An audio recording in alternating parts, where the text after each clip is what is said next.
Hello बच्चों, welcome to NEET की तैयारी इन 30 डेज बाय हेलिक्स इंस्टीट्यूट। आपको बहुत सारे क्वेश्चंस के थ्रू हम हर एक चैप्टर को समझा रहे हैं जिससे आपके सारे के सारे कॉन्सेप्ट्स कवर हो जाएंगे। तो उसी सीरीज को कंटिन्यू करते हुए अगला टॉपिक आपके सामने लेकर आया हूं मैं, काइनेटिक थ्योरी ऑफ गैसेस। तो एक काम करते हैं, बिना टाइम वेस्ट किए हम इसको स्टार्ट करते हैं। तो देखो, सबसे पहले आपके सामने जो क्वेश्चन दे रखा है उसमें बोला हुआ है कि आइसोथर्मल ग्राफ है फॉर एन आइडियल गैस। तो डेंसिटी और पी का ग्राफ दे रखा है। तो आपसे पूछा गया कि अगर ये वाला ग्राफ टी टेम्परेचर पर है, ये वाला ग्राफ टी बी टेम्परेचर पर है, तो इन दोनों के बीच में रिलेशन क्या है। तो सबसे पहले इसको अगर ध्यान से देखो, आइसोथर्मल ग्राफ दिया हुआ है तो इसका मतलब क्या है, ये हो जाएगा बॉयल्स लॉ, है ना। ये यही कहता है ना कि अगर टेम्परेचर कांस्टेंट हो तो pressure is inversely proportional to volume. ये चीज तो रहती है। चलो, ये एक आपको एक इंफॉर्मेशन मिल गई इस लॉ के बारे में। पहले तो जब भी हम आइडियल गैस की बात करेंगे तो PV is equal to nRT equation तो लग ही जाएगी।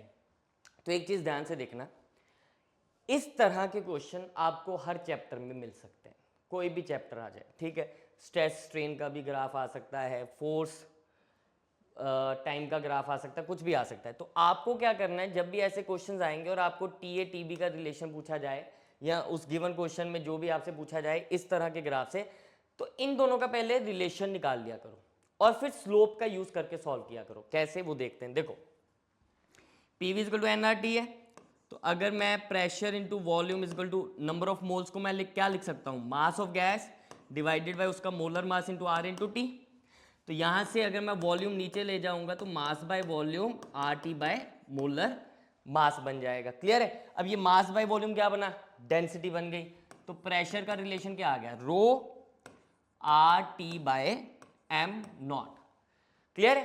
तो यहां से अगर मैं रो लिखूं तो रो क्या बन जाएगा, P M naught by R T. मैंने रो को क्यों लिखा है पी की टर्म्स में, क्योंकि यहां पर वाई एक्सिस पे रो है तो लेफ्ट साइड पे मैं रो रख लेता हूं। क्लियर है। और राइट साइड पे जो एक्स एक्सिस पे है मैं उसको रख लेता हूं। तो यहां पर आपके पास ये रिलेशन बना। तो अब देखो, इस क्वेश्चन में क्या है, ये साफ साफ पता चल रहा है, प्रेशर बढ़ेगा तो रो बढ़ेगा, ठीक है। टेम्परेचर के साथ अगर हम बात करें इसका रिलेशन, तो कैसे हमने आइडेंटिफाई करना है। ऐसे क्वेश्चन में क्या किया करो कि कोई एक चीज कांस्टेंट अज्यूम कर लिया करो। अज्यूम क्या मतलब, कांस्टेंट वाला रिलेशन देखा करो कि अगर मैं प्रेशर ये लेता हूं तो ये वाले ग्राफ के लिए भी प्रेशर यही रह जाएगा। Let's say this is P not, तो यहां भी प्रेशर पी नॉट होगा, और इस ग्राफ के लिए भी क्या बनेगा, प्रेशर पी नॉट बनेगा। क्लियर है। तो अब यहां पर देखो कि मैंने प्रेशर कांस्टेंट रख दिया, मैंने प्रेशर कांस्टेंट रख दिया, तो रो ये वाला पी प्रेशर कांस्टेंट हो जाएगा। अगर मैं बात करूं, इसको रो वन ले लेता हूं, प्रेशर मैंने पी नॉट ले लिया, मोलर मास तो वही रहेगा, आर वही रहेगा, तो टेम्परेचर कुछ टी वन हो जाएगा। तो यहां पर मैं इसकी बात करूंगा नीचे वाले के लिए, तो यहां पर प्रेशर टी बी हो जाएगा और रो बी हो जाएगा। ऐसे ही रो ए क्या बना, P naught M naught by R into T A. तो आप ध्यान से देख सकते हो कि P naught M naught R, P naught M naught R दोनों के लिए कांस्टेंट है। तो इसका मतलब क्या है, इस रिलेशन से हमें यह पता चल रहा है कि अगर प्रेशर कांस्टेंट है तो मतलब rho will be inversely proportional to T. तो यहां पर भी क्या आ जाएगा, rho B is inversely proportional to T B. Clear. तो इसका मतलब क्या है, इसका मतलब है अगर टेम्परेचर बढ़ेगा तो रो कम होगा, यही मतलब है ना। इनवर्सली प्रोपोर्शनल आ गया, तो अगर टेम्परेचर बढ़ेगा तो रो कम होगा। तो सीधा सीधा आप देखो, अब यहां पर क्या है, अब यहां पर रो ज्यादा है, रो ए और रो बी। तो इसका मतलब क्या है, अगर रो ज्यादा है तो टी कम होगा, अगर रो ज्यादा है तो टी कम होगा। तो इस क्वेश्चन में आप देखो क्या किसका ज्यादा है, rho of A is greater than rho of B. तो इसका मतलब क्या है, T of A will be less than T of B. So T B ज्यादा आ गया, तो ऑप्शन नंबर 2। तो ये आपका आंसर बन गया। क्लियर है, समझे।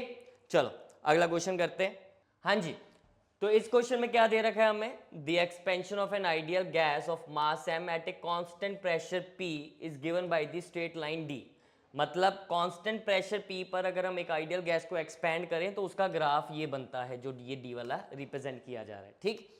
अब उन्होंने बोला कि अगर सेम गैस की एक्सपेंशन हम करें बट प्रेशर 0.5 पी रखते हुए, तो इन चारों में से ई सी बी ए में से कौन सा ग्राफ वो फॉलो करेगा। क्लियर है। तो ऐसे क्वेश्चन को सॉल्व करने के लिए अगेन आपको जो ग्राफ में दिया हुआ है वॉल्यूम और टेम्परेचर, आपने इनका रिलेशन निकालना है और साफ साफ आपको आइडिया हो जाना चाहिए पिछला क्वेश्चन करके कि इसमें भी कहीं ना कहीं स्लोप का ही यूज होगा। तो देखो सबसे पहले क्या करते हैं, सबसे पहले दिया हुआ है PV इक्वल टू nRT, क्योंकि आइडियल गैस इक्वेशन है। प्रेशर कांस्टेंट दे रखा है तो इसका मतलब क्या है nR/P इंटू टी। अब ये सारी की सारी चीज कांस्टेंट हो जाएगी क्योंकि प्रेशर कांस्टेंट है, n कांस्टेंट है, R कांस्टेंट है, तो V is proportional to T। तो इसलिए ये एक स्ट्रेट लाइन ग्राफ बन रहा है, राइट। अब अगर ध्यान से देखा जाए तो इसमें स्लोप क्या बनेगी, अगर मैं इसको कंपेयर करूं y इक्वल टू mx से, तो स्लोप क्या बनेगी, स्लोप बन जाएगी nR/P, ठीक है। तो स्लोप को हम m से रिप्रेजेंट करते हैं तो m is inversely proportional to p, यही हो जाएगा क्योंकि n और r कांस्टेंट है, तो इसका मतलब slope is inversely proportional to p। तो अब यहां पर आप देखो इस क्वेश्चन में क्या बनेगा, तो अगर मैं दोनों, मुझे पता है पहले प्रेशर P है फिर प्रेशर 0.5 P है, इनकी रेशियो लेकर सॉल्व कर सकते हैं हम। तो अगर पहले की स्लोप m1 है और दूसरे की स्लोप m2 है, क्योंकि इनवर्सली प्रोपोर्शनल है तो इनकी रेशियो क्या बनेगी P2/P1। तो पहले की स्लोप अगर m है, दूसरे की स्लोप क्या बनेगी, P2 कितना हो गया 0.5, P1 कितना हो गया P, तो यहां से m2 कितना आ गया, m2 आ गया आपका 2 टाइम्स m, तो मतलब स्लोप हो जाएगी डबल, 2 गुना शिफ्ट हो जाएगा। क्लियर है। तो यहां पर अब देखो 2 गुना शिफ्ट होने का मतलब क्या है कि पहले यहां पर था आपके पास, पहले D से रिप्रेजेंट हो रहा था P, जब मैंने प्रेशर आधा कर दिया 0.5 कर दिया तो स्लोप 2 गुना बढ़ जाएगी। तो यहां पर आपका ये वाला जो ग्राफ है वो B उसको रिप्रेजेंट करेगा, 2 बार उसकी शिफ्टिंग हो जाएगी। क्लियर है। तो आंसर इसका बन जाएगा B, राइट। नेक्स्ट क्वेश्चन करते हैं। हाँ जी, तो नेक्स्ट क्वेश्चन में आपको क्या दे रखा है, in 1 mole of an ideal diatomic gas is taken through the cycle as shown in the figure, then the average molecular speed of the gas in the states 1, 2 and 3 कितनी होगी।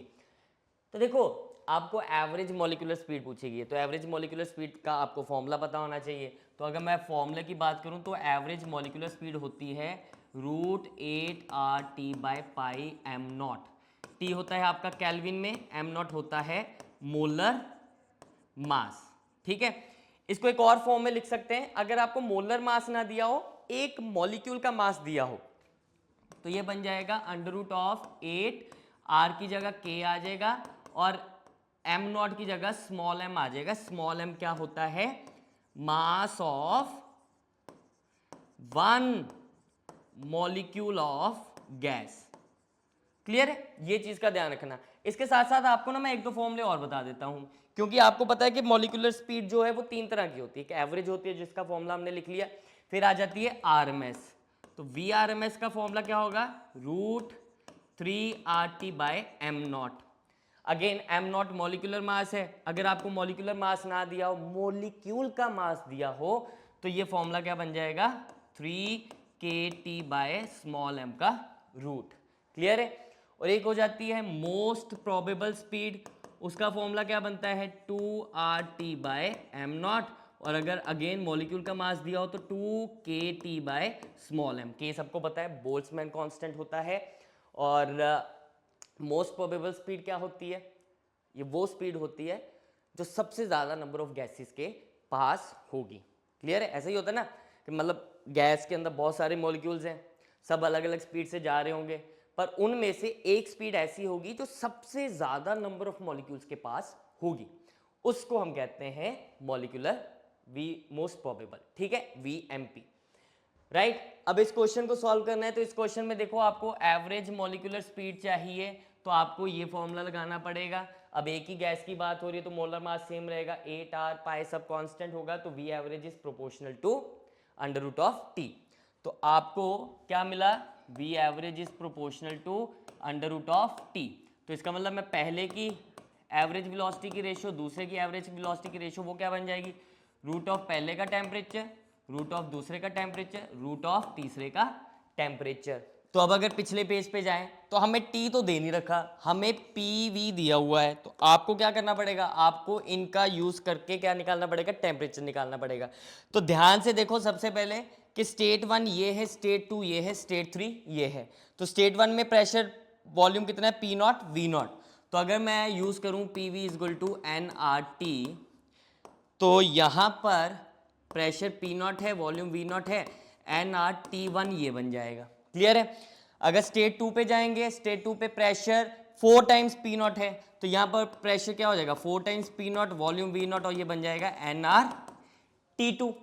अगर मैं तीसरी स्टेट पे जाऊं तो 4 वी नॉट पी नॉट है, तो प्रेशर पी नॉट हुआ, वॉल्यूम 4 वी नॉट हो गई, तो प्रेशर टेम्परेचर क्या बनेगा nRT3, ये इक्वेशन बनेगी। तो यहां से अगर आप रेशियो देखो तो क्या बनेगी T1:T2:T3 कितना बना, T1 के corresponding P naught V naught, यहाँ 4 पी नॉट वी नॉट, यहाँ 4 पी नॉट वी नॉट, तो रेशियो क्या बनेगी 1:4:4। क्लियर है? हमें क्या चाहिए, हमें इसके रूट की रेशियो चाहिए, तो रूट ले लो, रूट ले लो, क्या बन जाएगा, ये बन जाएगा 1:2:2। तो आपका आंसर क्या बना V1:V2:V3 1:2:2। तो आपको एवरेज स्पीड्स की जो रेशियो है वो क्या मिल गई, so answer is option number 1। Clear है? चलो आगे चलते हैं। हाँ जी, नेक्स्ट क्वेश्चन है, ये एक कॉन्सेप्चुअल क्वेश्चन है, इसमें कोई न्यूमेरिकल नहीं लगेगा, कोई आपका फॉर्मूला नहीं लगेगा। दे रखा है कि cooking gas containers are kept in a lorry moving with uniform speed at a temperature of the gas in the container. When it stops, then temperature of the gas molecules will. देखो, अगर container जो है वो rest पर है तो gases अंदर move कर रही होंगी इधर उधर रैंडम वेलोसिटी से, तो उनके पास कुछ अपनी एनर्जी होगी। क्लियर है?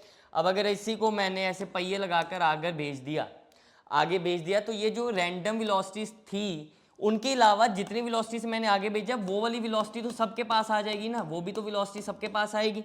तो क्या करेगा, इतनी उनकी काइनेटिक एनर्जी इसके कॉरेस्पॉन्डिंगली, अगर मॉलिक्यूल का मास m है तो v नॉट स्क्वायर, इतनी काइनेटिक एनर्जी तो पर मॉलिक्यूल बढ़ जाएगी ना।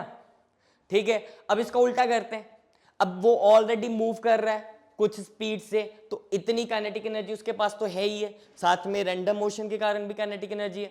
जब वो सडनली स्टॉप कर गई, सडनली कंटेनर स्टॉप कर गया, तो स्टॉप होने पर क्या होगा, जो गैस मॉलिक्यूल्स थे उनके पास इस तरफ जो वी नॉट वेलोसिटी के कारण मोमेंटम था वो जाकर दीवारों से टकराएगा, वॉल से टकराएगा, टकरा के क्या करेगा, रुक जाएगा, रुकेगा। अब रुक कर वो काइनेटिक एनर्जी किस में कन्वर्ट हो जाएगी, कहाँ ही जाएगी, वो सारी की सारी काइनेटिक एनर्जी उसके अंदर रहेगी, और वो क्या करेगी, क्योंकि अंदर रहेगी तो वो उसका टेम्परेचर बढ़ा देगी।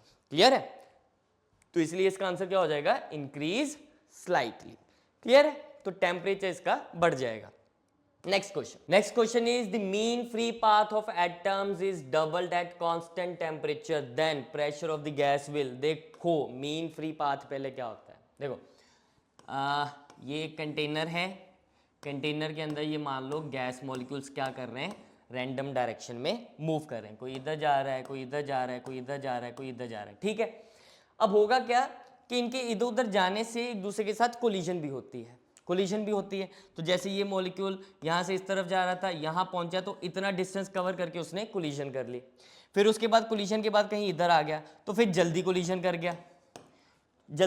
गया, उसके बाद फिर इधर गया कहीं किसी डायरेक्शन में, फिर उसने कोलिजन कर ली।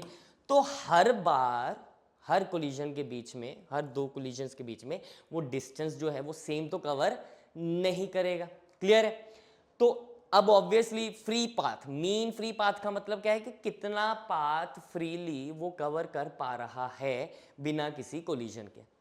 अब हमें मीन फ्री पाथ क्यों चाहिए होता है, क्योंकि हर दो कोलिजन के बीच में जो डिस्टेंस है वो सेम तो नहीं होगा, कहीं पर हो सकता है x है, कहीं पर 2x है, कहीं पर x/2 है, कहीं पर x/3 है, कहीं पर 0.1x है। तो ओवरऑल ऑन एन एवरेज हम उसका आंसर निकालते हैं, तो इसलिए हम बात करते हैं मीन फ्री पाथ। तो मीन फ्री पाथ की अगर हम बात करें तो उसका फॉर्मूला क्या है, lambda is equal to 1/√2 pi d²n। अब n क्या है, number of molecules per unit volume, total number of molecules divided by volume, और स्मॉल d जो है that is diameter of molecule. तो आप खुद देखो यहां पर जो लैम्डा है वो इनवर्सली प्रोपोर्शनल टू n भी है and it is inversely proportional to diameter also. खुद सोचो, तुम घर से बाहर निकले, बाजार पहुंचे, भीड़ बहुत है ना, तो जितनी ज़्यादा भीड़ होगी उतनी ज़्यादा तुम्हारी टक्कर होगी, उतनी जल्दी तुम्हें अगला बंदा मिल जाएगा जिसके साथ तुम्हारी टक्कर होगी। तो इसका मतलब है अगर भीड़ कम होगी तो तुम उतनी ज़्यादा दूर तक जा सकते हो बिना किसी के साथ टक्कर के। साफ साफ पता है जितनी ज़्यादा भीड़ हो जाएगी, जितने ज़्यादा number of molecules per unit volume हो जाएंगे, उतना ही मीन फ्री पाथ, उतना ही कम डिस्टेंस आपको मिलेगा फ्रीली चलने के लिए। तो इन्वर्सली प्रोपोर्शनल टू एन हो जाएगा। एंड डायामीटर के भी इन्वर्सली प्रोपोर्शनल होता है बट पावर 2। देखो ये छोटे छोटे मॉलिक्यूल्स हैं, इन दोनों ने टक्कर मारनी है तो इन दोनों के बीच का ये डिस्टेंस कवर होगा। पर अगर यही मॉलिक्यूल्स बड़े हो जाएं, ये मॉलिक्यूल इतना होगा, ये भी इतना हो गया, अब टक्कर मारने के लिए सिर्फ इतना सा ही डिस्टेंस मिला। तो इसका मतलब जितना ज़्यादा साइज हो जाएगा उतनी ही जल्दी कोलिजन हो जाएगी। क्लियर है? तो आपका ये फॉर्मूला एक बन गया। अब इसके अलावा अगला आपको रिलेशन किसके बीच में दिया हुआ है? Constant temperature and pressure of gas. तो इसमें एक और रिलेशन आता है, हम उसको लिख सकते हैं, लैम्डा को लिख सकते हैं K इंटू टी अपॉन √2 पाई डी स्क्वायर पी। तो आपके टेम्परेचर और प्रेशर की टर्म्स में एक ये रिलेशन आ जाता है। क्लियर है? अब ये रिलेशन आ गया तो यहां से आपको साफ साफ पता चल रहा है कि अगर मैं कांस्टेंट टेम्परेचर रख रहा हूं, टेम्परेचर कांस्टेंट है, तो इसका मतलब क्या है? Lambda is inversely proportional to P. तो अगर मैं प्रेशर बढ़ाऊंगा तो लैम्डा जो है वो कम हो जाएगा। तो मैंने क्या किया? Mean free path of atoms is doubled. अगर मैंने लैम्डा 2 टाइम्स कर दिया, ठीक है, तो इसका मतलब प्रेशर क्या हो जाएगा? प्रेशर आधा हो जाएगा। तो प्रेशर क्या हो जाएगा? प्रेशर आधा हो जाएगा। तो answer will be pressure of gas becomes half. Clear है? तो अगला क्वेश्चन करते हैं। Next is 1 mole of hydrogen is mixed with 2 moles of helium, then gamma is equal to Cp by Cv for the mixture is. देखो इसमें हम पहले concept समझ लेते हैं, ये सारा का सारा इसमें लगेगा क्या। जब भी मिक्सचर की बात हो रही है तो हम एक कांस्टेंट टेम्परेचर पे मिक्स करेंगे। हम चाहेंगे कि गैसेस रिएक्ट ना करें, ऐसा ना हो ना हाइड्रोजन और ऑक्सीजन मिक्स कर दी पानी बन गया, ऐसी जो भी उनके लिए रिक्वायर्ड सर्कमस्टांसिस है, मिक्स हो जाए पानी बन गया तो फिर तो गैसेस रहेंगी नहीं। तो सबसे पहले होता क्या है कि मान लीजिए पहली गैस है उसकी एनर्जी U1 है, दूसरी गैस है उसकी एनर्जी U2 है, और ये दोनों मिलकर फाइनल एनर्जी U देंगे, तो एनर्जी तो कंजर्व रहेगी। अगर पहले गैस के नंबर ऑफ मॉलिक्यूल्स N1 है और उसका CV1 है और टेम्परेचर उसका T है, तो उतने ही टेम्परेचर पर अगर मैं N2 मोल्स लेता हूं दूसरी गैस के लिए जिसके लिए CV कितना है? CV2, टेम्परेचर T है, तो फाइनली मिलकर क्या करेंगे? वो टोटल नंबर ऑफ मोल्स क्या हो जाएंगे? N1 प्लस N2 हो जाएंगे, और उनका कुछ CV मिक्सचर होगा, उनका कुछ CV मिक्सचर होगा, टेम्परेचर क्या रहेगा? T। क्लियर है? तो यहां से हमने क्या निकाला? यहां से हमने देखा कि CV मिक्सचर जो बनेगा वो क्या बनेगा? T से T कैंसिल हो गया, तो क्या बना? N1 CV1 plus N2 CV2 upon N1 plus N2। पर यहां पर मैंने CV मिक्सचर दिया, पूछा आपको गामा गया है, तो वो इसलिए ताकि आपको कॉन्सेप्ट समझ में आ जाए। तो CV मिक्सचर ऐसे निकालेंगे। ऐसे ही अगर मैं CP मिक्सचर निकालना चाहूं तो हमें पता है CP is equal to what? अगर आप ध्यान से देखें तो CP minus CV is equal to R होता है, तो CP क्या बना? CV plus R। तो यहां पर आप क्या करेंगे? CP मिक्सचर अगर निकालना है आपने तो आपने क्या करना है? हर जगह इसकी वैल्यू सब्स्टिट्यूट कर देनी है। CP मिक्सचर, तो हर जगह आप जब वैल्यू सब्स्टिट्यूट करोगे तो आपके पास इसका भी फॉर्मूला बन जाएगा N1 CP1 plus N2 CP2 upon N1 plus N2। तो ये आपको CP मिक्सचर का फॉर्मूला मिल जाएगा। ऐसे अगर आपको डिग्री ऑफ फ्रीडम का रिलेशन निकालना है तो डिग्री ऑफ फ्रीडम का रिलेशन भी क्या बन जाएगा? F मिक्सचर बन जाएगा N1 F1 plus N2 F2 upon N1 plus N2। Clear है? तो अगर मैं गामा की बात करूं तो गामा मिक्सचर के लिए फॉर्मूला क्या बनेगा? वो बनता है बच्चे N1 प्लस, क्योंकि अगर चलो इसकी डेरिवेशन तो नहीं बट कॉन्सेप्ट बता देता हूं, आप डिराइव कर सकोगे। हमें पता है गामा होता है CP बाय CV, तो यहां से इसको अगर मैं गामा निकालना चाहता हूं, किसका? गामा ऑफ मिक्सचर निकालना चाहता हूं, तो वो क्या बनेगा? Gamma of mixture will be CP mixture upon CV mixture. तो आप जब इसको सॉल्व करोगे तो आपके पास फॉर्मूला बन जाएगा N1 plus N2 upon gamma mixture minus 1 is equal to N1 upon gamma 1 minus 1 plus N2 upon gamma 2 minus 1। तो ये आपका एक फॉर्मूला बन जाएगा। तो ये सारे के सारे फॉर्मूले, ये वाला फॉर्मूला और ये जो पिछले 3 फॉर्मूले, ये 3 डब्बों में जो है ये आप ध्यान में रखना, इनमें से आपको कुछ भी पूछा जा सकता है। तो अब इस क्वेश्चन को ध्यान से पढ़ते हैं। हमें दे रखा है 1 mole of hydrogen, 2 moles of helium. तो सबसे पहले आपने लिखना है कि कौन सी मोनोटॉमिक है, कौन सी डायटॉमिक है। अगर कोई और भी दे रखी होगी, डाई ट्राई भी हो सकता है, तो आपने उसके लिए गामा बिल्कुल सही सही लिखना होगा। तो इसको सॉल्व करते हैं। तो 1 मोल हाइड्रोजन दे रखी है, तो हाइड्रोजन तो बच्चे कौन सी गैस है, डाई अटोमिक होती है हाइड्रोजन। तो इसके लिए N1 कितना हो जाएगा, 1 मोल दिया है, N1 1 हो जाएगा। और डायटोमिक के लिए गामा होता है 7/5, इसको ध्यान में रखना है। दूसरा आपको दे रखा है 2 मोल्स ऑफ हीलियम। तो हीलियम तो बच्चे कौन सी इनर्ट गैस होती है, ये तो मोनो ही रहती है, दिस इज मोनो अटोमिक। तो इसमें N2 कितना हो जाएगा, N2 हो जाएगा 2, क्योंकि यही दिया हुआ है। और इसका गामा कितना हो जाएगा, गामा हो जाएगा 5/3। ये वैल्यूज आपने ध्यान में रखनी है, आपको याद होनी चाहिए। तो अब फॉर्मूला ही लगाना है, लगा लो ना। गामा मिक्सचर निकालना है तो क्या बनेगा, N1 plus N2 upon gamma mixture -1 is equal to N1 upon gamma -1 upon plus N2 upon gamma 2 -1।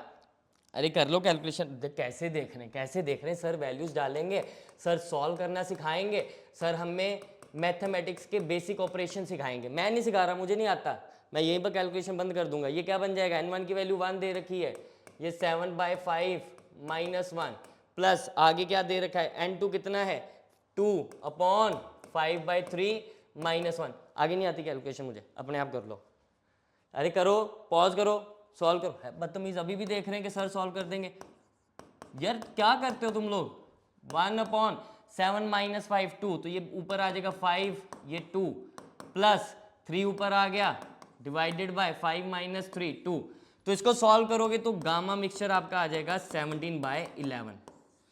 नहीं करूंगा मैं, अपने आप करोगे आप कैलकुलेशन, ठीक है।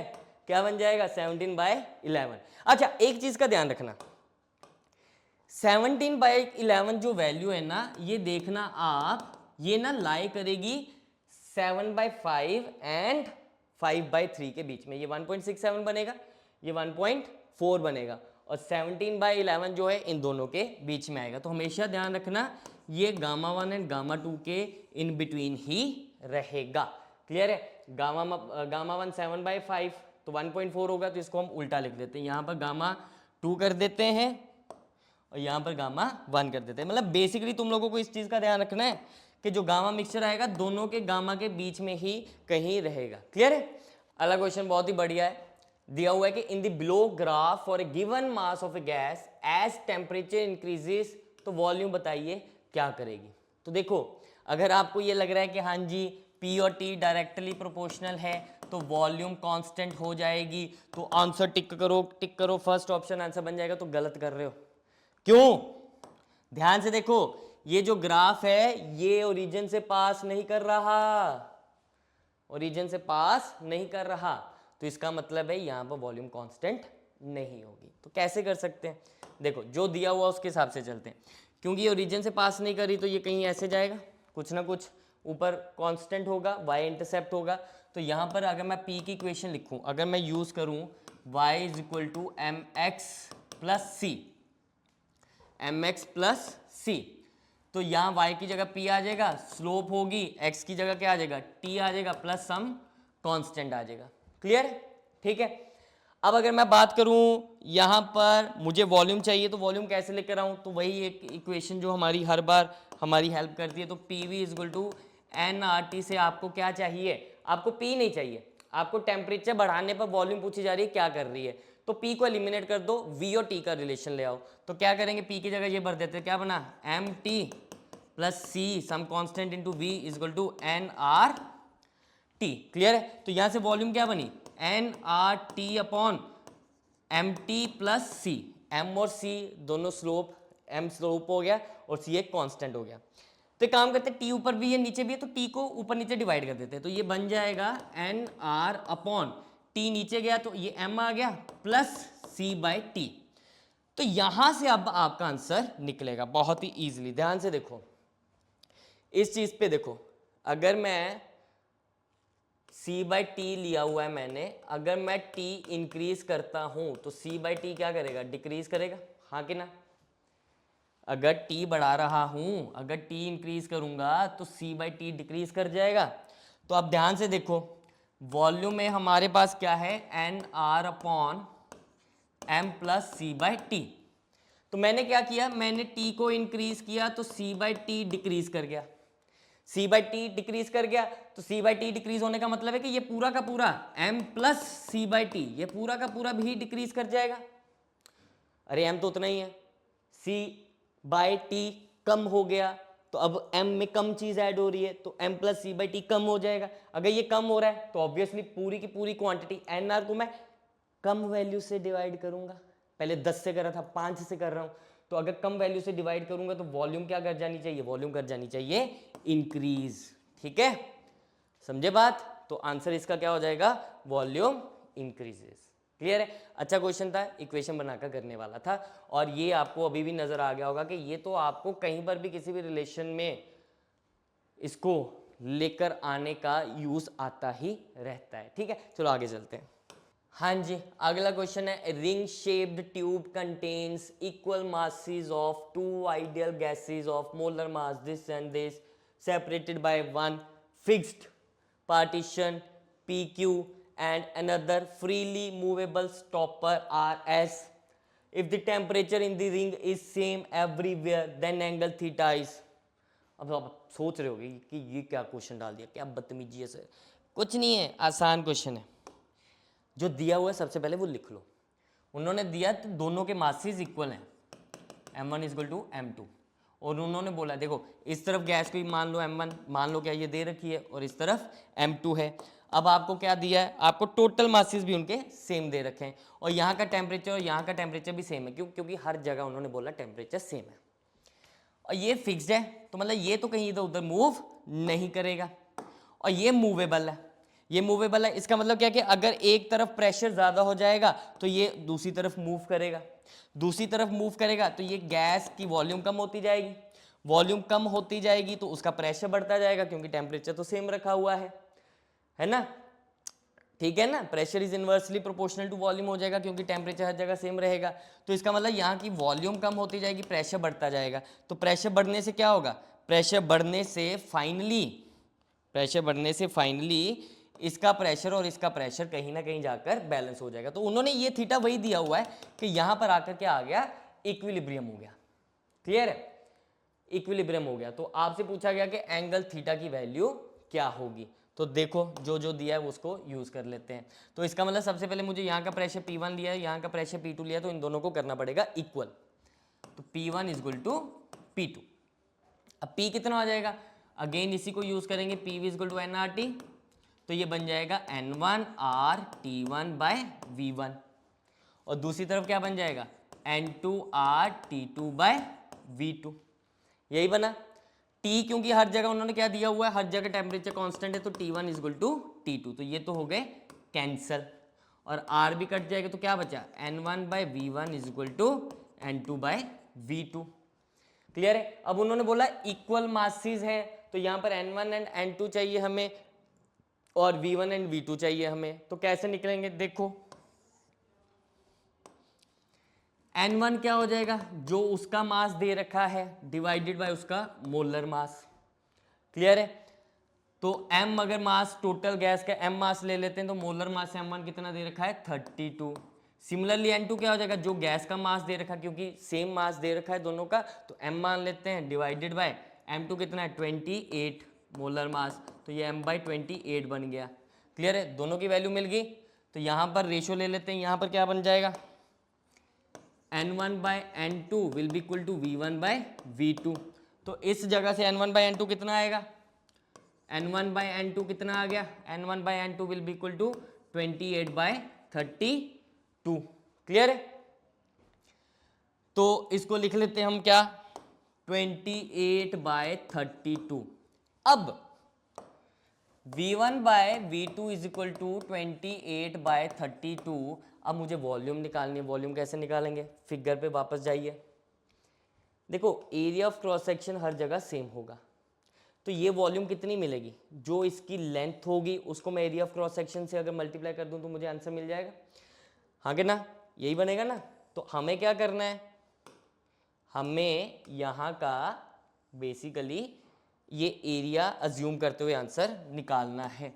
तो वॉल्यूम इधर V1 वॉल्यूम क्या बन जाएगी, area of cross section into ये वाली लेंथ, तो क्या बना, area of cross section into length, ऐसे V2 area of cross section into length L2 28/32। Clear है, ए से ए कट गया, L1/L2। अब आपको लेंथ कितनी नजर आ रही है, देखो सर्कुलर है ना, तो लेंथ क्या होता है, रेडियस इंटू थीटा, रेडियस भी सेम हो जाएगा, तो ये क्या बन जाएगा, r into θ1 by r into θ2 is equal to 28/32। तो ये भी कट गया, क्या बना, θ1/θ2 इज इक्वल टू 28/32। अब θ1 एंड θ2 देख लेते क्या है, θ2 है थीटा, तो ये कितना बनेगा 2π माइनस थीटा। क्लियर है, तो θ2 की ये θ1 बन गया 2π माइनस थीटा और ये थीटा बन गया 28/32। अब आप इसकी कैलकुलेशन कर लो, तो क्या बनेगा 2π माइनस θ/θ, आप क्या बना, किस पे करना है, 2 से करना है, तो 2 14 2 16 फिर 2 7 2 8, तो यह क्या बन गया 7/8। करो क्रॉस मल्टीप्लाई, इधर आएगा क्या बना 16π minus 8 theta is equal to 7 theta, तो ये उधर चला जाएगा, तो कितना बना 15 थीटा इज इक्वल टू 16π, तो थीटा कितना बनेगा, बन गया 16/15 इंटू पाई। अब ऑप्शन में देखो आपको क्या दे रखा है, डिग्रीज में दे रखा है, रेडियंस में तो नहीं है। आपका आंसर किस में आया, आपका आंसर आया रेडियंस में, तो बस कुछ नहीं, वैल्यू पुट करो, आंसर आ जाएगा। थीटा कितना बन जाएगा 16/15 इंटू 180 डिग्री, तो 180 डिग्री से ज़्यादा ही आएगा ना, ये 1 पॉइंट समथिंग इंटू 180, तो आपका जो आंसर बन जाएगा 192 डिग्रीज। क्लियर है, आगे चलते हैं। हाँ जी, ये क्वेश्चन है नीट का, इसी पिछले साल आया है। तो इसमें क्या दे रखा है, इन्होंने दे रखा है ऑक्सीजन सिलेंडर है जिसकी वॉल्यूम 30 लीटर्स है, नंबर ऑफ मोल्स इतने दे रखे हैं।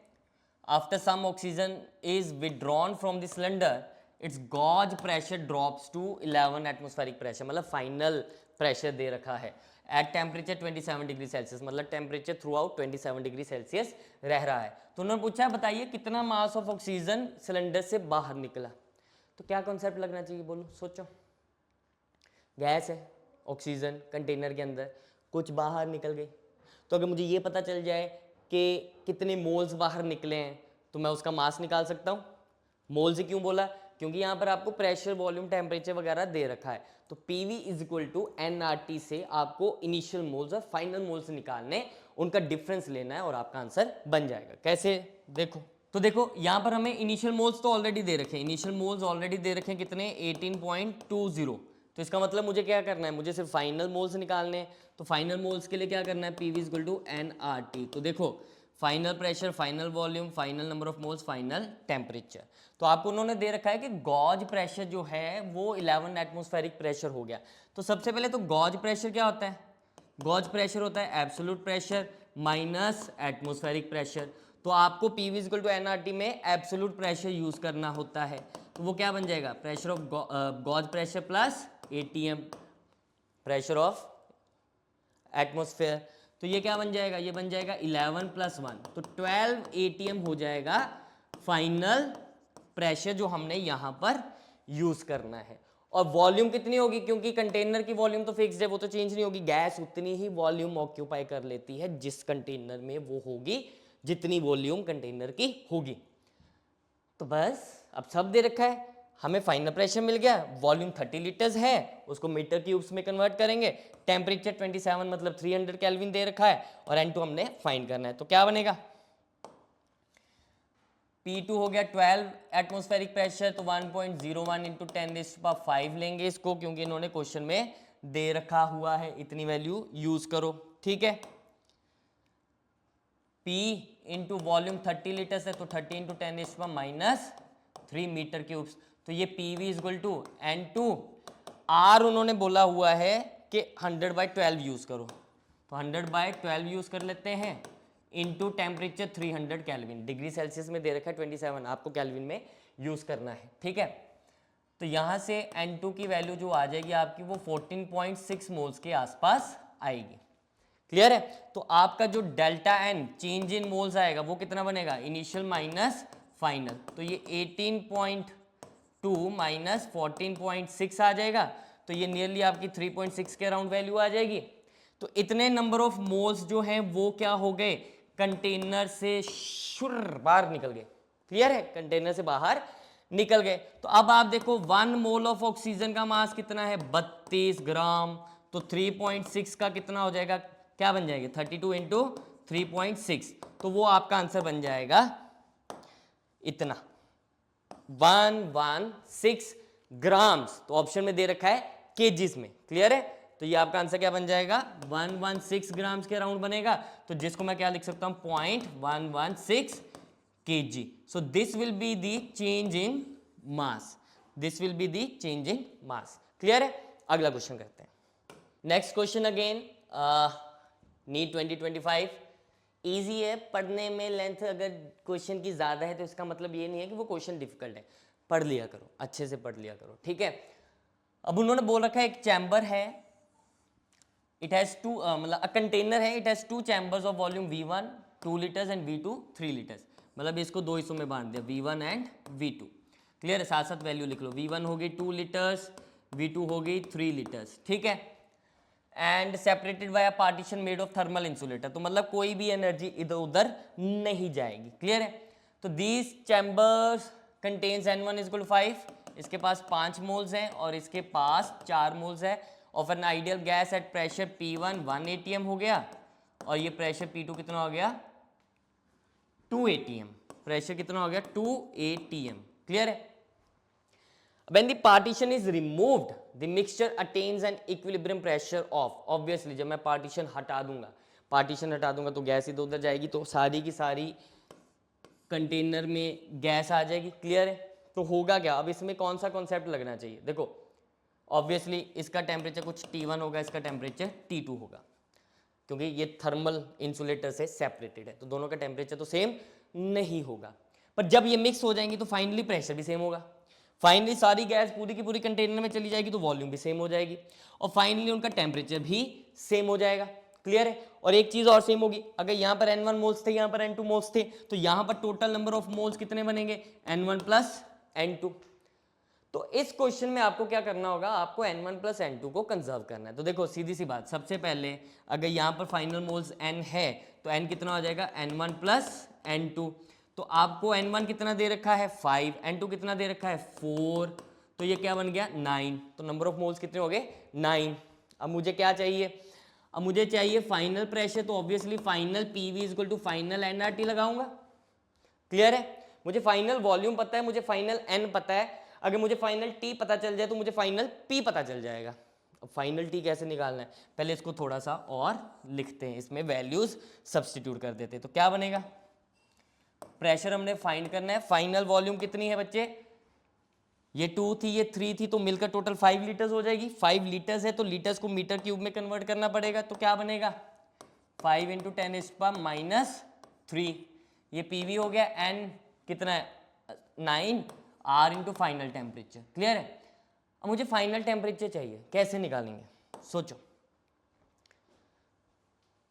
यहाँ की गैस आपस में मिक्स होगी, थर्मल इंसुलेटर है तो एनर्जी का कोई लॉस तो होगा नहीं।